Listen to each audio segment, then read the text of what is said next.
The annual company gala was in full swing, and I, Claire Miller, stood amidst the shimmering lights and celebratory buzz, my heart alight with anticipation. This was it, I thought, the night my husband, Liam Hayes, would finally reveal our long-hidden marriage to the world. We had been together for 10 years, married for a decade, and this was our company's 10th anniversary. It felt like the perfect alignment of stars. But then he appeared. Liam, the man I had believed in, the man I had built a company with. His arm slipped possessively around his secretary, Isabella Green's waist, his eyes sparkling with an almost predatory glee as he laughed openly with her. Employees, emboldened by the celebratory atmosphere, playfully egged him on, asking about his relationship with Isabella. Liam, still laughing, declared, "Bella is my first love. She's now my secretary. What do you all think her next promotion should be?" The room erupted with cheers. The queen of Hayes Industries, his boss and the future Mrs. Hayes. His words hung in the air, a cruel, deliberate announcement. Liam leaned in, pulling her close, and kissed her with a fervor that stole the breath from the room. I stood there, utterly exposed, a fool witnessing my own public humiliation. My heart, which had been so full, utterly shattered, the sounds of revelry transforming into a cacophony of pain. Wow, Mr. Hayes and Ms. Green kept that quiet, didn't they? Who knew they were a couple all these years? Oh, what a shame. Mr. Hayes, the eligible bachelor, is finally taken. No chance for me. I thought Vice President Miller and Mr. Hayes were secretly married. I guess Mr. Hayes still hankers after his first love. I stood on the stage, watching the fervent excitement of the crowd, then slunk away, retreating to a quiet corner. I took a deep gulp of the ice-cold red wine, letting the chilling liquid mirror the tears that streamed down my face. 10 years of unspoken vows, 10 years. Living in the shadows of our own success. I had been Liam's hidden wife and the company's vice president for a decade, yet no one knew our true relationship. Apart from a few long-term employees, no one even knew that Hayes Industries was a venture Liam and I had co-founded. He had always said, "Hayes Industries is a big company now. What would people think if they knew it was just a mom-and-pop shop?" He also claimed, "If employees knew you were my wife, it might make certain work matters difficult to handle." Yet, almost as soon as the company stabilized, his first love, Isabella Green, materialized as his new secretary. They were inseparable, constantly clinging to each other. When I reminded him that their behavior would undoubtedly lead to speculation and undermine professional boundaries, he'd scoff, "Bella is my secretary. We're just working. Don't be so petty." Or, "Bella and I have nothing to hide. Don't listen to mere gossip." For 10 years of marriage, I had resolutely ignored the insidious whispers, chosen to believe in the sanctity of our bond. But today he had brazenly insinuated Isabella as the future Mrs. Hayes in front of over 100 people, followed by that humiliating, passionate embrace. What was I supposed to make of that? Wiping the tears from my face, I stood up, ready to leave. But Isabella, that wretched woman, refused to let me go.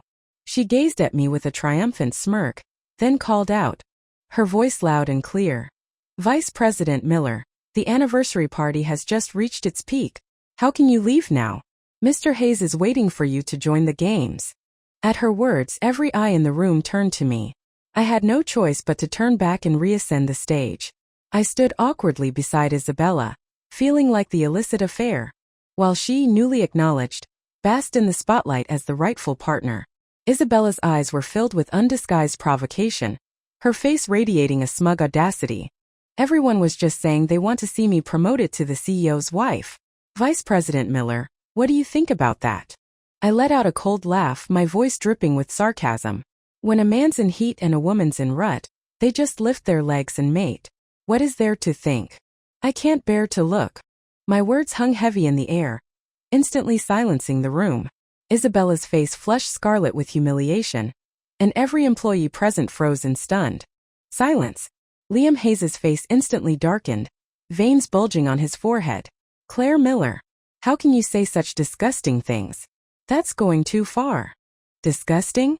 I think my words are like heavenly music compared to the sordid things some people do. With that, I slipped the wedding ring from my finger and flung it at Liam's face. It hit him with a soft thud. "This cheap, worthless trinket? You can have it back." I stormed off the stage, oblivious to the gasps and murmurs that followed me. "What's going on?" Vice President Miller threw a ring at Mr. Hayes? What's their relationship? Oh my God, could it be that Vice President Miller is actually Mr. Hayes's hidden wife? Doesn't that make Isabella a mistress? Isabella has some nerve. Knowing Mr. Hayes is married, she still clings to him every day. How shameless. Amidst the swirling gossip, I walked out of the venue and onto the street. It was late December in Northridge, the coldest time of year. I wore only a thin evening gown, shivering uncontrollably as the biting winter wind cut through the delicate fabric. But the chill in my heart had long since numbed me. I walked aimlessly, my mind blank. Over an hour later, my feet, abused by thin heels, were raw and bleeding by the time I returned home. The moment I stepped through the door, a stinging slap connected with my already numb face. Claire Miller, you're absolutely insane. Did you really want to humiliate Isabella and me in front of the entire company? I paused, momentarily stunned, then without hesitation, I returned the slap with equal force. You're not insane. A married man, openly flaunting his blatant infidelity and lewd behavior with his secretary. What's wrong with you? My slap seemed to jolt Liam slightly. He lit a cigarette, inhaling deeply. The silence in the air was thick, suffocating. Taking a deep breath, I broke it. Liam Hayes, let's divorce. I'll grant you your freedom. Liam's hand holding the cigarette froze. His face registered disbelief. Why? Because I kissed Isabella on stage when the employees egged me on? Claire, don't be ridiculous. It was just a game. Oh, really? So, in a game, a married man can kiss another woman in front of his wife? Does that mean if someone dares you to sleep with her on the spot, you do that too?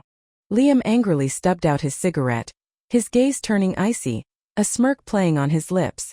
Are you mad that I haven't revealed our relationship? Why does a piece of paper, a public declaration, matter so much to you? We have a marriage certificate. What does it matter whether it's public or not? You're over 30. Don't be so childish. Liam's mocking gaze once again pierced my already lacerated heart. What woman doesn't care about her official status? What woman wants to remain a mere dirty secret, an unacknowledged truth? For 10 years I had attended every company anniversary gala, living as Liam's hidden wife. Every single year, I would bring up the topic of revealing my identity as his legal spouse. The reason was always the same: persistent. Rumors circulated throughout the company, whispering that I was Liam Hayes's underground lover or secret mistress. After all, as a married couple living together, our paths inevitably crossed perhaps. Someone saw me occasionally ride to work in his car, or noticed me leaving our shared apartment building in his car after work. Facing such whispers, going public was my strongest defense. But what did he do? He not only refused to acknowledge our relationship publicly but also drew a clear line, forbidding me from riding in his car to and from work. We minimized unnecessary contact at the office, meticulously cultivating the image of normal colleagues. With me, he was always careful to avoid suspicion. With Isabella, he acted as if he couldn't bear for people not to know they were lovers. It was truly laughable. And this time, for the company's 10th anniversary gala, which was also our 10th wedding anniversary, he had personally promised that this would be the night we finally stepped into the light, together as husband and wife. Yet, the moment we arrived, he openly embraced and passionately kissed Isabella, leaving me utterly abandoned. What happened to your foot? Liam finally noticed my raw, bleeding feet. I let out a cold laugh, remaining silent. 10 years. He seemed to have forgotten everything. 10 years ago, I was a pampered heiress from a prominent family. I defied my parents' vehement objections to marry him, a penniless young man. To be with him, I severed ties with my family, investing my entire $1 million inheritance to start his company. In the early days, I even drank myself into stomach hemorrhages during crucial client meetings just to secure a major contract. Later, my father, unable to bear witness to my struggles, discreetly funneled several lucrative clients our way, finally getting the company on its feet. But then Liam, consumed by the fear that I would overshadow him, subtly undermined and restricted my influence. He took all the credit, parading himself as the sole visionary behind its inception, a self-made titan of industry. Thankfully, I hadn't been completely foolish back then. When I injected capital, I made myself the principal shareholder. Otherwise, I probably would have been kicked out of the company long ago. In the company's second year, he hired Isabella as his secretary, hiding the fact that she was his first love. But for all these years beyond serving tea and coffee, handling a few documents, and following him around like a shadow, what exactly had Isabella accomplished? For the company, the girl wasn't stupid. From the very beginning, she harbored a blatant ambition to usurp my position. It was only my status as the company's principal shareholder that kept them from acting completely unrestrained. Seeing my silence, Liam offered a feigned concern. You know, why deliberately make yourself suffer? If you didn't have a car, you should have taken a taxi. Why walk all the way home? As he spoke, I noticed a vivid lipstick stain on his shirt collar. He then pulled the ring I had thrown at him at the anniversary party from his pocket. Put it on. Couples argue. It's no big deal. Divorcing over this is unnecessary. I disdainfully pushed the ring back to him and turned to go upstairs. Soon, the sound of the front door slamming shut echoed from downstairs, followed by the roar of his car engine. Half an hour later, I saw Isabella post something on her social media. Some people don't appreciate such expensive rings. No worries. I don't mind. The post was accompanied by a picture of Isabella wearing the ring I had just discarded, her smile smug and radiant. I immediately commented, "A woman's preference for picking up others' discards remains consistent, I see." No sooner had I posted the comment than Liam's call came in. "Claire Miller, you are truly sick.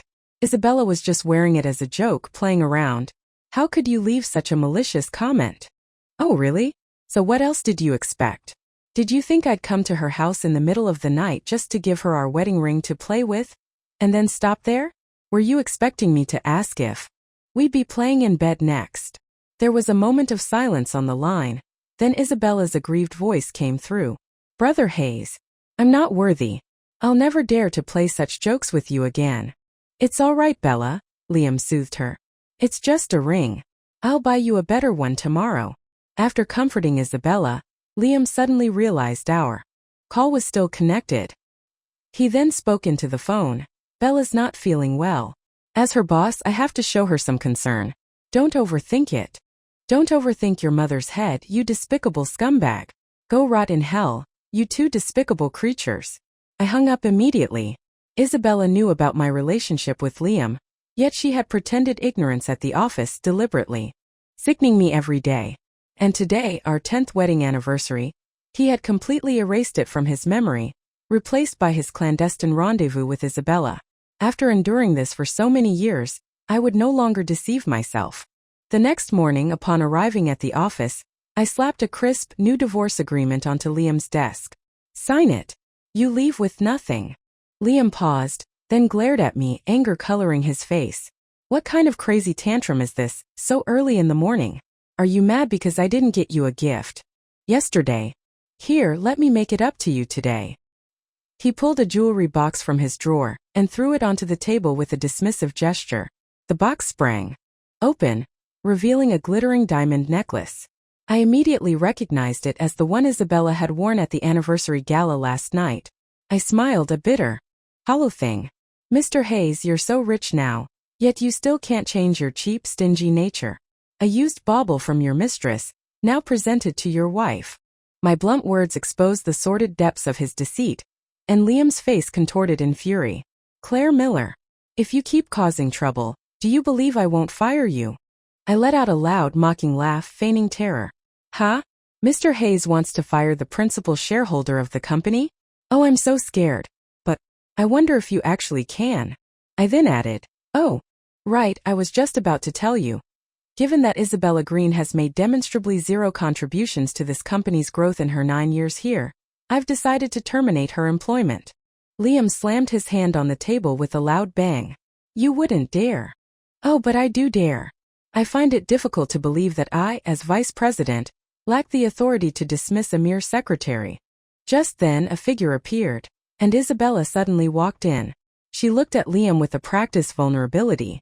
"I'm so sorry, Mr. Hayes. It's all my fault for causing misunderstandings between you and Vice President Miller. You don't have to fire me. I'll just leave on my own." In front of Isabella, Liam's persona immediately clicked into place. He shot me a cold, severe look. "Who said anything about firing you? I still call the shots in this company." He continued, "And for those who say you haven't achieved anything for the company in all these years, I actually want to promote another vice president. Isabella, effective today, I'm elevating you to vice president. You will oversee the marketing department. Isabella feigned surprise, glancing at Liam, then her eyes, brimming with triumph, fixed on me. Oh, but Mr. Hayes, wouldn't that put me on par with Vice President Miller? And if we both handle marketing, who will lead? I truly hadn't expected that even now, Liam would still try to suppress and control me with some hollow title, as if I, Claire Miller, heiress of the illustrious Miller Group, coveted a position in his pathetic little company. My eyes, filled with mockery, flicked to Isabella, then back to Liam. Of course, it would be Vice President Green, Mr. Hayes's darling, who would lead. Am I understanding correctly, Mr. Hayes? Vice President Miller, Liam said, his voice laced with thinly veiled contempt. Your approach to the marketing department has become somewhat rigid over the years. It wouldn't hurt for Isabella to introduce some new perspectives. My lips twitched into an incredulous smile. If not for my leadership in the marketing department for all these years, would Hayes Industries have achieved such stellar results? Let Isabella take over, he said. Fine. I'll wait. We'll see how quickly she brings the company to its knees. That very day, Isabella swaggered in, full of self-importance, demanding that I hand over all my duties to her. Every client dossier, every strategic report, every proprietary data set. I gave her everything without reservation. It was laughable.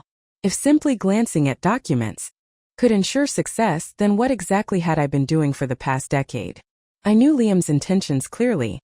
He merely intended for his mistress to undermine and marginalize me. Undermine me all you want. In a few days, your precious company will be nothing but a hollow shell. For the first time in 10 years, I felt wonderfully idle. I lost myself in the pages of a compelling novel all day, then left the office promptly at closing time. The next morning, as I approached the company entrance, I was met by a cacophony of angry voices and agitated people. We need to speak to Vice President Miller. That Isabella Green you put in charge yesterday knows absolutely nothing about handling a contract. Is your company so bereft of talent? Isabella can't even comprehend a basic marketing plan. Hiring such a useless person as vice president? Are you that desperate? A mere secretary as vice president? Is Mr. Hayes brain dead? We're pulling out of this partnership. Terminate the contract. I strolled leisurely towards the commotion, observing Liam and Isabella, trapped at the entrance, almost drowned out by the client's furious shouts. Liam wiped spittle from his face, his eyes full of apology, as he addressed the clients. Please everyone calm down. Vice President Green is new to this role. She's still learning the ropes. Please bear with her. I guarantee our terms of cooperation will not change. Liam Hayes, one client bellowed. You're a businessman too. Would you negotiate with a pig who understands nothing? Don't insult our intelligence. Isabella cowered behind Liam, her face flushed crimson from the insults, her smile forced and apologetic. Everyone, I'm truly sorry. Vice President Miller had other arrangements, so I had to take over hastily. I'm not as familiar with the business as she is, but I can learn. Learn what, you idiot? Another client roared. Every minute I waste is money lost. If Vice President Miller isn't handling this, I'll take my business elsewhere. I stood by the entrance, arms crossed, observing the unfolding drama with cold detachment. One client finally noticed me, his eyes lighting up. Vice President Miller. Vice President Miller is here. We'll just continue negotiating with Vice President Miller. I sighed dramatically, feigning helplessness. Everyone, I'm truly sorry. Yesterday, Mr. Hayes put Vice President Green fully in charge of the marketing department. I'm afraid I'm powerless. Now. I raised an eyebrow, a faint smile playing on my lips as I looked at Liam. This might not be appropriate. Mr. Hayes might be displeased. Perhaps Mr. Hayes himself should handle it. Liam's face immediately darkened. Liam, in truth, had always been terrible at marketing. He was a tech major, responsible primarily for back-end development since the company's inception. He knew almost nothing about market operations, barely better than Isabella. He hesitated, torn. He couldn't bring himself to restore my authority, yet he didn't want to lose face in front of his mistress. I wasn't in a hurry. Hayes Industries' annual profit was barely in the tens of millions. Compared to my family's Miller Group with its annual revenue in the billions, this profit was hardly worth mentioning. If Hayes Industries collapsed, I could simply return home and inherit the Miller Group's immense wealth, without a single pang of regret. If not for my infatuation back then, my unwavering determination to be with Liam Hayes, that impoverished young man, and to help him build a successful career, I wouldn't have bothered with a mere vice president position in this struggling little company. Seeing Liam's hesitation, the clients grew increasingly agitated. Liam Hayes, are you insane? You won't let Claire deal with us? Fine. I'll find another company to partner with. Liam Hayes. Isabella is useless. Claire is no longer in charge and you're useless too? Just say so. Don't waste our time. What a chaotic mess. Any random person can be made vice president? I'm not partnering with you either. Witnessing dozens of long-standing clients about to abandon him, Liam finally panicked. He bellowed, "Everyone, please calm down. I'm putting Vice President Miller back in charge of dealing with you. Just continue negotiating with her." Hearing his words, the clients finally stopped, their attitudes softening slightly. "Humph, you should have said so earlier instead of wasting all our time." Liam's eyes darted frantically, desperately signaling me. "Vice President Miller, why are you just standing there? Hurry up and take the clients to the office." I raised an eyebrow.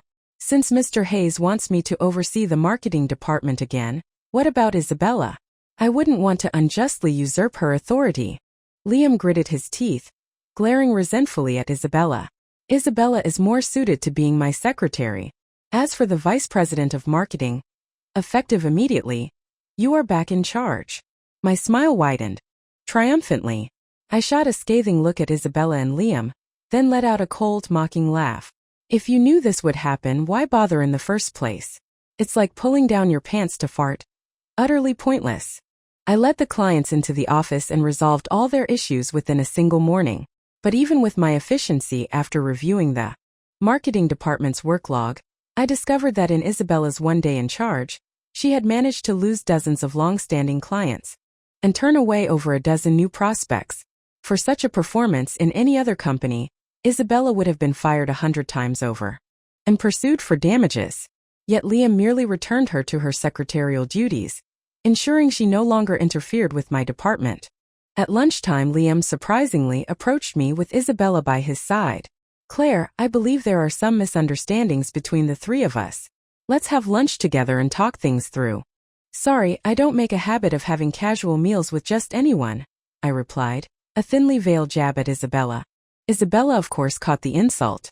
She glanced at me with an arrogant sniff, her voice dripping with passive aggression. "Oh, is Vice President Miller too good for me? This was Mr. Hayes's idea, otherwise I wouldn't dare disturb you, Vice President Miller, would I? After all, Vice President Miller holds such a high position in the company and has such strong business acumen. I, a mere nobody, could never hope to offend her." I looked directly at Liam, not bothering to hide my contempt. "Mr. Hayes, I see no point in discussing anything with you. Just sign the divorce papers soon. Your mistress is already impatient." "You," Liam bristled. "I'm sincerely inviting you to lunch and you bring up divorce? I don't agree." With that, he turned and walked out, his face cold. Isabella glared at me, her teeth clenched. "I am impatient. Good for you for realizing. I'll make sure Liam divorces you soon." "Oh, really?" I replied, a sweet smile on my face. "Then you'd better convince him quickly. I'll thank your ancestors for 8 generations." Isabella quickly caught up to Liam, linking her arm through his, and they walked away, deliberately flaunting their intimacy. I immediately typed up another resignation letter and dropped it on Liam's desk. "You despicable scumbag. Today is the last time I'll help you with clients. From now on, you and your mistress can go eat dirt." As I walked out of the company building, my phone rang. It was Ethan Davies, an old university classmate. He had pursued me back in college, but I had rejected him, as I was with Liam. A month ago, I had run into Ethan at a business reception. I learned that after graduating, he had started a successful international trade business abroad. In recent months, he had opened a branch in the country, temporarily shifting his focus. He had asked me out for dinner after that reception, but I had always politely declined, not wanting Liam to misunderstand. But now, since I was planning to divorce Liam, I had nothing to hold back. I immediately accepted. Ethan had chosen a high-end Western restaurant, and to my surprise, he still remembered that my favorite dish wasn't steak or lobster, but simply Bread temptation. A wave of tenderness washed over me. After 10 years of marriage, Liam had never once remembered that I loved that dish. During dinner, Ethan gazed at me with a warm, steady affection. I tried to subtly avoid his overly intense eyes. "I heard you're divorcing Liam," he said, his voice gentle but direct. "If I may be so bold, would you consider me after your divorce?" My hand holding the fork paused. I hadn't expected 10 years abroad to make Ethan so bold. I remembered him as a shy, reserved boy in college, blushing even when speaking to me. If only he had been bolder back then, perhaps it wouldn't have been Liam walking by my side. I smiled at Ethan. "I heard you've been single abroad all this time. Don't tell me it was for me." "Well, if I said yes, would you believe me?" he asked, a twinkle in his eye. "Of course not," I chuckled. "You're so outstanding, how could you not have women around you?" "It's half true, I suppose," he admitted. "There are so few outstanding compatriots like you abroad. While there are many beautiful foreign women, very few fit our traditional aesthetic. In that regard, I'm still quite a traditional man." I believed him. I was about to raise my wine glass to toast him when suddenly, a large hand shot out, snatching my wine glass before I could toast, and splattering the contents all over my face. Wiping the red wine from my face, I looked up just as I recognized Liam. His hand was already swinging towards my cheek. "No wonder you were so eager to divorce me. You've hooked up with your old flame." Ethan, quick as lightning, caught Liam's descending palm, his voice a cold command. "Liam Hayes, are you insane? What gives you the right to speak so crudely about Claire and me having dinner as old classmates?" Then, with a powerful flick of his wrist, he sent Liam stumbling backward. He then considerately offered me a tissue. Isabella, following closely behind Liam, shrieked and rushed to support him. "Brother Hayes, are you all right?" Then, her eyes filled with disdain, she sneered at me. "Oh, I thought Vice President Miller was a chaste woman. You haven't even divorced Brother Hayes yet. And you're already seducing other men? And you still want Brother Hayes to leave with nothing? I think it should be you leaving empty-handed." I calmly wiped my hands. "Seducing men? Isabella, I'm hardly as experienced as you. After all, you've been seducing my husband right under my nose for 9 years. For instance, what are you doing here in this restaurant with my husband right now?" Isabella's face cycled through shades of red and white. Suddenly, she let out a cold laugh. "Don't get too smug. You won't be laughing for long. Soon, both the company and Brother Hayes will be mine." I paused, genuinely surprised. "What do you mean?" Isabella suddenly pulled out her phone, opening an email interface. "What do I mean? See for yourself. Just now, I received a security alert from the tech department saying that someone used this email to send a large volume of confidential client data, reports, and other business secrets to our competitor, Apex Technologies. The sender's email is yours, and the recipient's email is Ethan Davies's. This is ironclad proof that you leaked company secrets to a competitor." Isabella's menacing posture struck me as rather amusing. I had encountered such pathetic tricks a decade ago. It was laughable that she still thought them clever enough to frame me. "Isabella, do you know that the IP address of the sender can be traced in the back end? It's easy to verify if it was me. You think I leaked company secrets? Go ahead, sue me. Throw me in jail. Stop trying to scare me here." Isabella's eyes darted nervously, and she looked visibly flustered. Liam, however, shielded her, scolding me. "Claire, I will have this investigated. If it turns out you indeed leaked company secrets, I will show you no mercy. And you want a divorce? Then show some sincerity. You cheated first, so you should be the one leaving with nothing." I looked at the faces of Liam and Isabella, this despicable pair, and suddenly understood why they belonged together. They were, after all, 2 peas in a pod, equally contemptible. Even Ethan, who had been observing everything with a detached amusement, couldn't help but let out a cynical laugh. I never thought that after 10 years, simply inviting an old classmate for dinner would classify me as an illegal, malicious competitor. Liam glared at Ethan, his eyes full of hostility. "I'm warning you, as long as Claire and I are still married, your relationship with her constitutes infidelity." Then you and Isabella being together for 9 years must mean you've been cheating for 9 years, haven't you? How impressive." Ethan gave Liam a thumbs up, his eyes filled with stinging sarcasm. Liam's face turned beet red as he dragged Isabella out.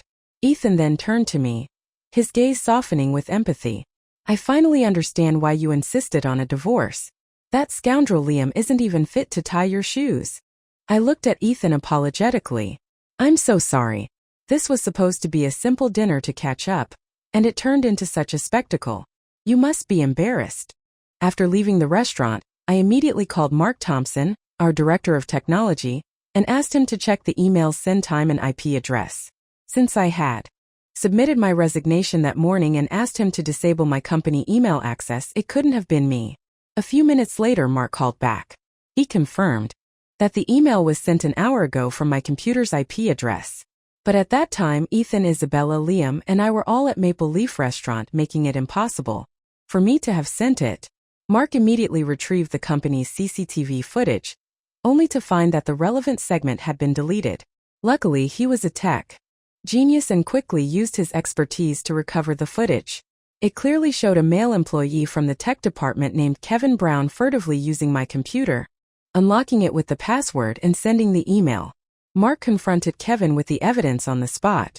Kevin immediately confessed, claiming that the boss's little pet had ordered him to do it, and he hadn't dared to disobey. Mark even sent me the video of Kevin's confession.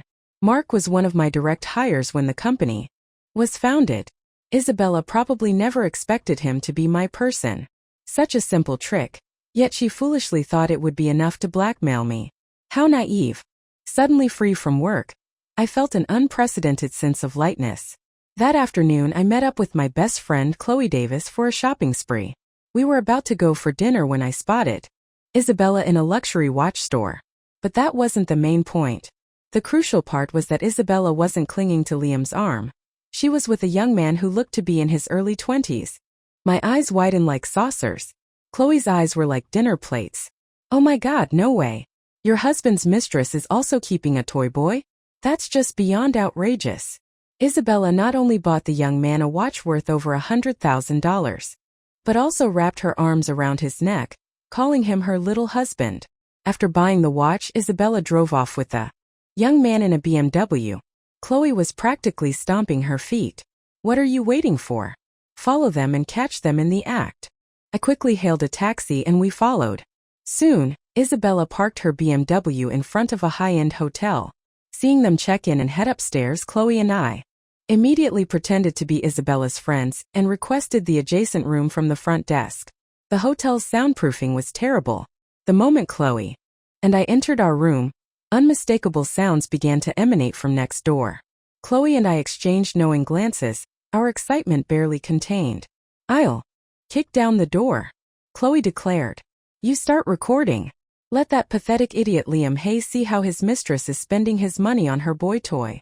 Chloe, being tall and strong, kicked the door next door wide open with a resounding bang. I held up my phone and aimed it inside, perfectly capturing Isabella and the young man in flagrante delicto. The young man, seeing intruders, immediately shriveled up in fright, scrambling off the bed and onto the floor. Isabella shrieked, pulling the covers over herself, her eyes wide with terror. Claire, how are you here? I came to catch a cheater, I said, a chilling smile on my face, to see how you're spending my husband's money to keep a toy boy. Isabella froze in terror immediately, raising her hands to shield herself from the camera. No, stop recording. Sister Claire, I beg you, please don't tell Brother Hayes, or everything will be ruined. With the evidence secured, and not wanting further trouble with the hotel, Chloe and I left, immensely satisfied. Chloe clapped her hands together in excitement. I never thought I'd get to do something as thrilling as catching someone in the act in my lifetime. Chloe and I then enjoyed a lavish dinner, even opening an expensive bottle of red wine, before returning home contentedly. The moment I stepped inside, I saw Liam, his face cold, waiting for me in the living room. A new divorce agreement was thrown onto the coffee table in front of me. You want a divorce? Sign this, leave with nothing, and I'll let you go. Liam Hayes, I said, my voice cutting. If you had a shred of conscience, you wouldn't be so shameless. I put up the initial capital. For this company, I'm the majority shareholder, and this villa was bought with company funds. Not to mention you cheated first. Liam frowned, impatiently glancing at me. If you're so eager to divorce, just sign it. I don't care anyway.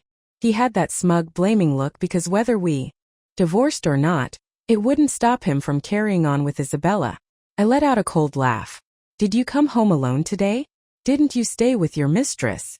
She's not feeling well, Liam said defensively. She went home early today.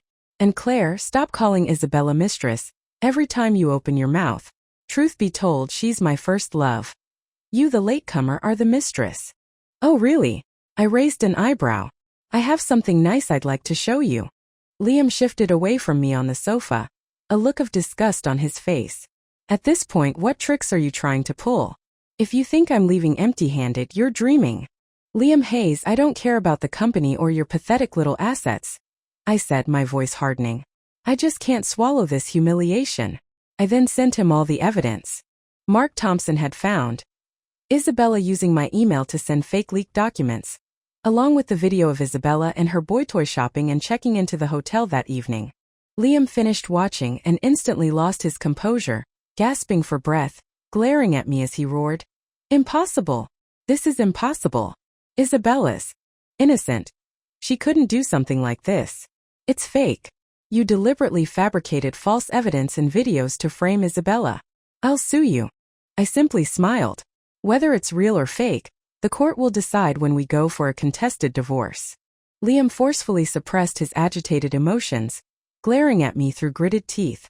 You're actually going to drag this to court and make a public spectacle of us? What else? I countered. You said I fabricated evidence, and you're unwilling to leave with nothing. If you're not in a hurry, neither am I. After all, unlike you, I'm not being pressured by a mistress who wants to become the legitimate wife. And you have no evidence that I cheated with Ethan. At this, Liam deflated like a punctured balloon, utterly broken. Fine, I'll leave with nothing. As long as you don't take this to court, I agree. He added with a last flicker of defiance. I refuse to believe it. 10 years ago, I started from nothing and built this company to its current scale. I can do it again. He then pulled out the original divorce agreement I had drafted and signed his name. A huge weight lifted from my shoulders, and I finally breathed a sigh of relief. Oh right. And all the money you spent on your mistress outside of our marriage, remember to return it in full. A friendly reminder. Check Isabella's accounts. You might find some surprises she's been hiding from you. For 10 years, Liam had been so accustomed to his arrogance that he'd forgotten why he'd succeeded in the first place. I had initially agreed to let him stay for another month during the divorce cooling-off period, giving him time to find another place. But he scoffed at my pity, packing a few clothes and moving out the very next morning. A month later, the cooling-off period ended. I arranged to finalize the divorce with Liam, but after waiting for over an hour, he never showed up, and his phone went straight to voicemail. Decided to go to the company instead. Since Liam had left with nothing, the company was now mine. I rebranded it as Miller Innovations. Liam, meanwhile, secured new investment and opened a new company called Hayes Ventures. He still focused on e-commerce, even poaching quite a few employees from my company, though it had little impact on my operations. My core employees, whom I had personally promoted, remained loyal, and I quickly stabilized the situation. Hayes Ventures, however, was struggling. Clients, upon hearing that he had betrayed the heiress of Miller Group, refused to collaborate with him. A month after opening, he hadn't secured a single deal. And Isabella's situation was quite exciting. The very night I caught her, she had absconded to another city and disappeared without a trace. In just 1 month, Liam lost everything. His money and his mistress, completely reverting to the state he was in 10 years ago. I was still fuming over Liam, that scoundrel, standing me up for the divorce finalization when his phone suddenly rang. Liam Hayes, you're an idiot. We agreed to finalize the divorce. Why didn't you show up? I blurted out. The voice on the other end was silent for a moment, then spoke with a chilling detachment. Excuse me, Ms. Miller, this is the City Police Department. We're calling to inform you that Liam Hayes has been arrested for the murder of his mistress, Isabella Green, out of anger. We found your number in his contacts. Could you please come down to the station? I later learned that Isabella, having run out of money, had returned, intending to extort Liam further. But she hadn't known he had left with nothing, and his new company hadn't taken off. He was completely broke. She had walked right into his fury when he was at his most desperate, and the tragedy occurred. Liam Hayes was sentenced to immediate execution. I became a widow, effectively making a divorce unnecessary. After that, my parents brought me back to inherit the Miller Group's immense multi-billion-dollar fortune. Looking back at those 10 years of marriage, all that remained was betrayal and disappointment. Nothing else. But I was also lucky. Years later, a man who truly loved me was still waiting. A year later, Ethan and I were married. We would walk hand in hand through the rest of our lives.